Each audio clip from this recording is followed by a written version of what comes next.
असंगो अयम आत्मा, आत्मा असंग है, तो उसे क्या किसी से संग नहीं हो सकता। तो संग किससे करोगे? खंड से। और जो जो खंड है, जितने खंड होते जाएंगे उतना ही हमें बंधन होता जाएगा। हमें अखंड में जाना है। देखो ये सबका अनुभव है, सबकी जितनी वर्णिया की आकृति दिख रही है, सबकी भिन्न भिन्न आकृति है, पर इन आकृतियों में सबकी इंद्रियां भिन्न भिन्न है, पर उन इंद्रियों में सत्ता देने वाला देवता भिन्न भिन्न है क्या? जो भी संसार क्रिया होती है 14 करों के द्वारा होती है। 5 ज्ञानेंद्रिया, 5 कर्मेंद्रिया, चतुर्थ अंतःकरण। और आध्यात्म, अद्भुत और देव, इनमें से अगर एक भी नहीं होगा तो कोई कार्य क्रिया नहीं होगी। इंद्रिया हो, इंद्रिय के विषय नहीं हो तो क्रिया नहीं होगी। इंद्रिया हो, इंद्रिय के विषय हो, देवता न हो तो क्रिया नहीं होगी। तो अब हम खंड से अखंड की ओर चलते चले जाए। अब इंद्रिया 14 इंद्रिया के देवता, और एक एक इंद्रिया एक ही एक कार्य को कर सकती है। जैसे परसों बताया था कि आंख रूप को देख सकती है, कान शब्द को सुन सकता है, त्वचा स्पर्श का, रसना स्वाद का, पर मन 5 इंद्रियों को के साथ हो। अब जो इंद्रियों के देवता हैं वो तुम्हारे जैसे नेत्र के देवता हैं, सूर्य प्रकाश में ही ये नेत्र देख सकते हैं हर एक के। अच्छा, वो प्रकाश सूर्य सबके अलग अलग हैं कि एक है?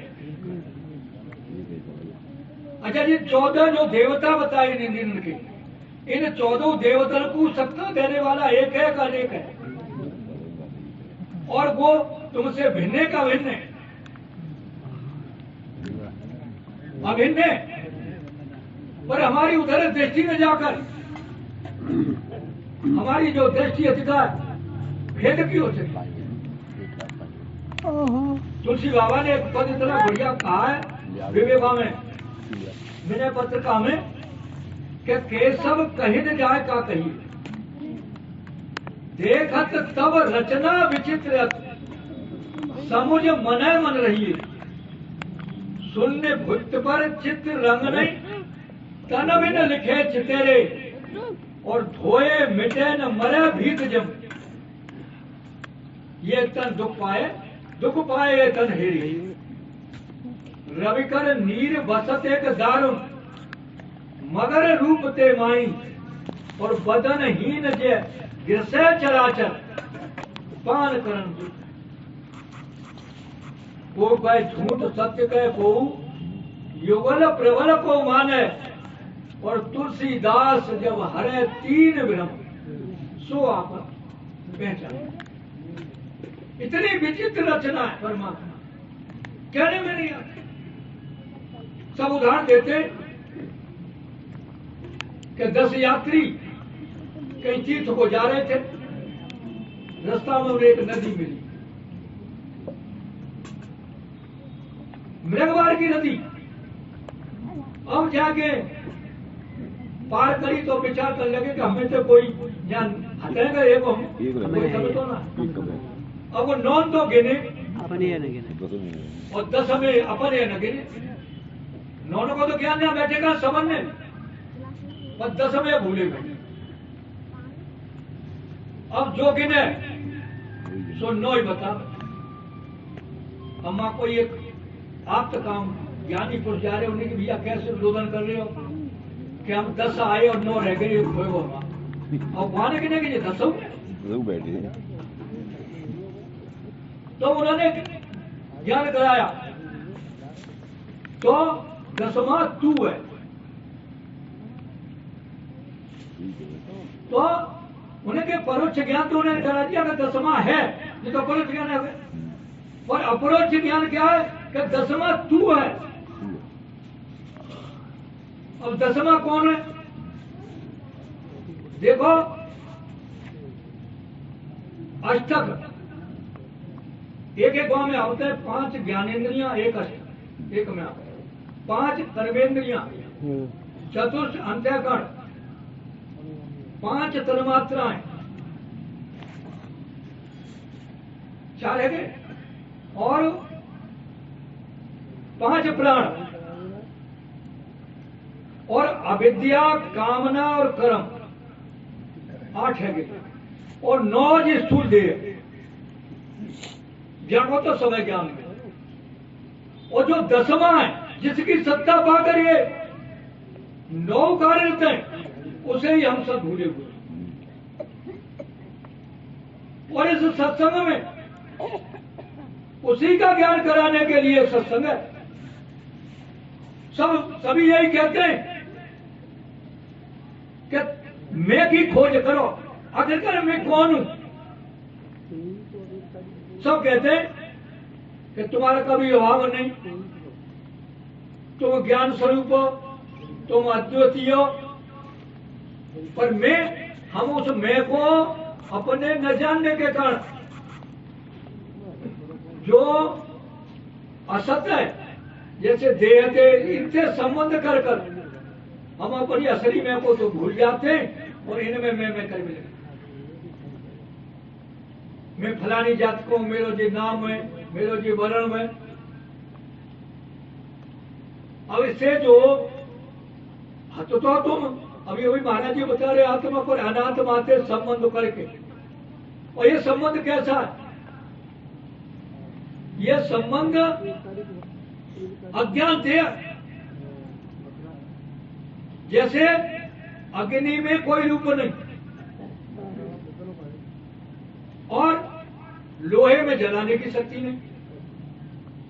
पर जब अग्नि लोहे को तादाद में जाता है, जब संपर्क है जाता है, संबंध है जाता है,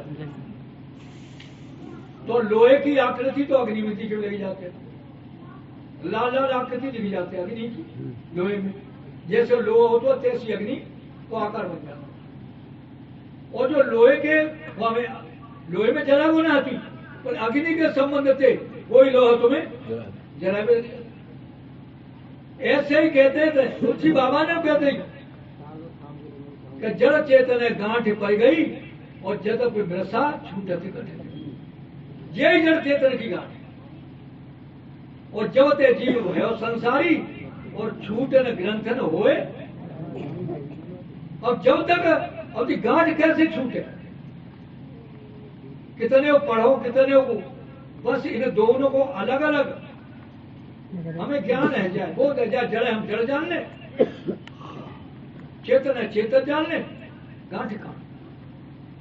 पहले संबंध हो ही नहीं सकता। न संबंध हो तो वह संबंध जो कहने का संबंध होता, वास्तविक होता, तो लोहे को अग्नि से अलग कर दिया जाए। क्या फिर उनमें लोहे में जलाने की शक्ति रहती है या अग्नि में कोई आकृति रहती है? तो इनको अलग अलग जानना यही ज्ञान है। और कैसे भी जान लें, चाहे और कितने भी दिन में जान लें, जब तक हम स्वयं को नहीं जान पाएंगे तब तक हमारा कल्याण होने वाला नहीं है। और यह संसार सब कहते हैं असार, इसमें सार नाम की वस्तु नहीं। क्यों नहीं? कि यह प्रतीत मात्र है।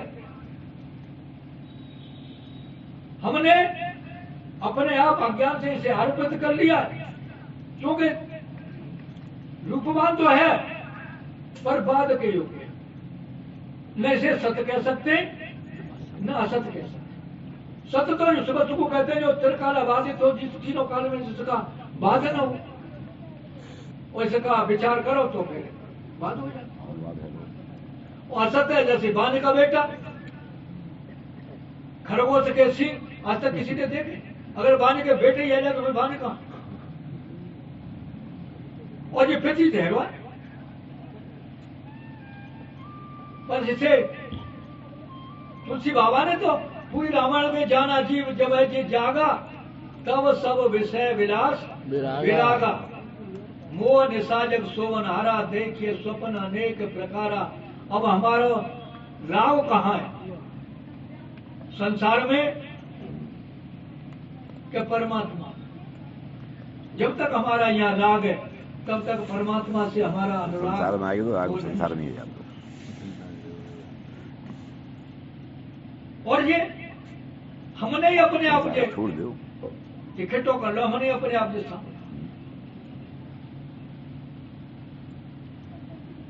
एक सूरदास ने एक पद लिखा है कि हर बिन को कामना, हर बिन को कामनायो यह माया झूठी प्रपंच रच रत्न सो जन्म गमायो हर बिन को कामना कंचन कलश विचित्र चित्र कर रच पच भवन बनायो ता में ते तत छनई काढ़ो पल भर रहन पायो हर बिन को कामना। अगर कितने सब कलाकारी लेके पूरी अपनी होशियारी लेके जी मकान बनायो और कब कारणवश कोई बीमार है जाए रोग है जाए वो अस्पताल में वाकई छुट्टी है जाए डेथ है जाए तो फिर घर में नया नशा बना और बाहर सड़क में धर देता है कि घुटना बन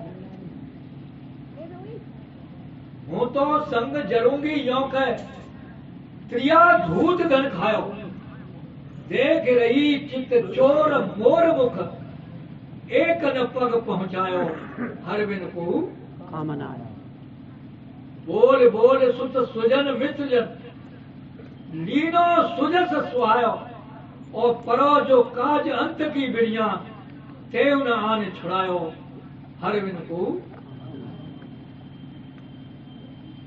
आशा कर कर जननी जायो बड़े बड़े लाड़ लड़ायो माता बड़े प्यार से और तोड़ लियो कंठी को डोरा तापे बदन जलायो हर बिन को सब अघनासन गढ़ का तारण सो में सठ विसरायो और लियो न नाम कबऊ धोखे में सूरदास पछतायो हर बिन को तो पूरा पछताना। और इस संसार में परमात्मा के अलावा तुम्हारा काम आने वाला कोई भैया मनुष्य जन्म किसी के लिए मिला है, इसी में इस मनुष्य की सार्थकता है। बोल सच्चिदानंद भगवान की जय। सद्गुरुदेव।